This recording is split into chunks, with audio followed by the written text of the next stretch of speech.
మెదక్ జిల్లా రామాయంపేటలో జాతీయ పోషణ మాస ఉత్సవాలు ఘనంగా నిర్వహించారు. ఐసిడిఎస్ ప్రాజెక్టుల ఆధ్వర్యంలో జరిగిన ఈ కార్యక్రమానికి సిడిపిఓ స్వరూప రాథోడ్ సమన్వయకర్తగా వ్యవహరించగా జిల్లా సంక్షేమ శాఖ అధికారి హేమ భార్గవి అధ్యక్షత వహించారు. ఈ కార్యక్రమానికి వివిధ శాఖల అధికారులు, మండల స్థాయి సిబ్బంది హాజరవగా వారికి పోషణ ప్రాముఖ్యతపై అవగాహన కల్పించారు. పోషణ మాసం సందర్భంగా నెల రోజుల పాటు గ్రామ స్థాయిలోని అంగన్వాడీ కేంద్రాల్లో గర్భిణీలు, బాలింతలు, చిన్నపిల్లలు, కిషోర బాలికలకు సక్రమమైన పోషకాహారం, ఆరోగ్యం పరిరక్షణపై ప్రత్యేక దృష్టి పెట్టాలని అధికారులు తెలిపారు. రామాయంపేట ఐసిడిఎస్ ప్రాజెక్టు పరిధిలో మొత్తం 7 మండలాలకు గాను 11 సెక్టార్లు ఉండగా మొత్తం 280 అంగన్వాడీ కేంద్రాలు పనిచేస్తున్నాయని, ఈ పోషణ పక్వాడలో 260 మంది అంగన్వాడీ టీచర్లు చురుకుగా పాల్గొన్నారని సిడిపిఓ స్వరూప రాథోడ్ వెల్లడించారు. ఆరోగ్యమే మహాభాగ్యం అని గుర్తు చేస్తూ ప్రతి ఒక్కరూ సమయానికి సరైన ఆహారం తీసుకోవాలని, శుభ్రత పాటించాలని ఉన్నతాధికారులు సూచించారు. TSG news, Ramayampet.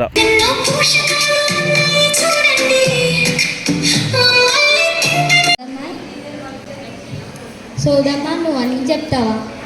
సోదం చెప్తా. నీకేంగా? మా ఇంట్లో కొన్ని సమస్యలు ఉన్నాయి, దాన్ని తీర్చగలుగుతావా? తీర్చగలుగుతానమ్మా. సార్ ఐజాక్ న్యూటన్ ఐన్స్టైన్ పలుకు. సార్ ఐజాక్ న్యూటన్ ఐన్స్టైన్ పలుకు.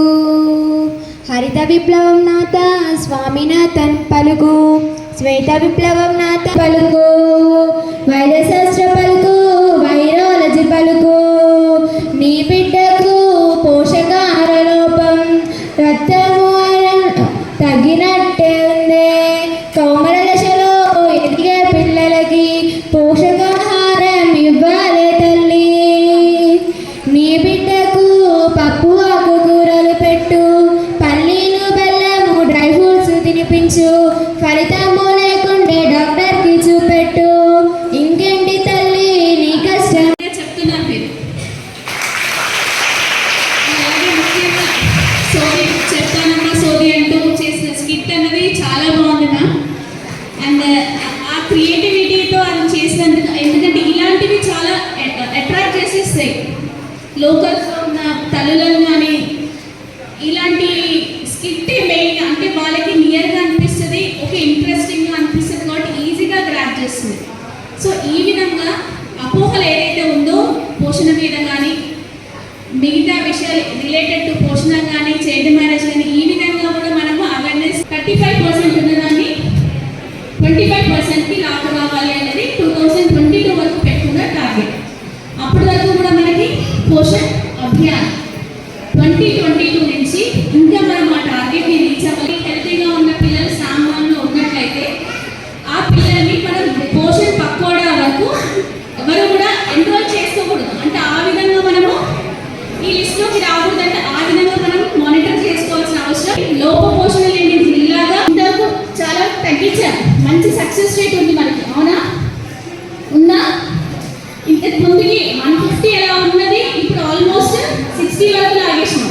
50% తగ్గించుకున్నాం కదా.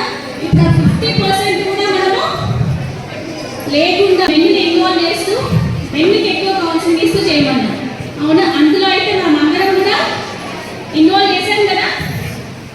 అది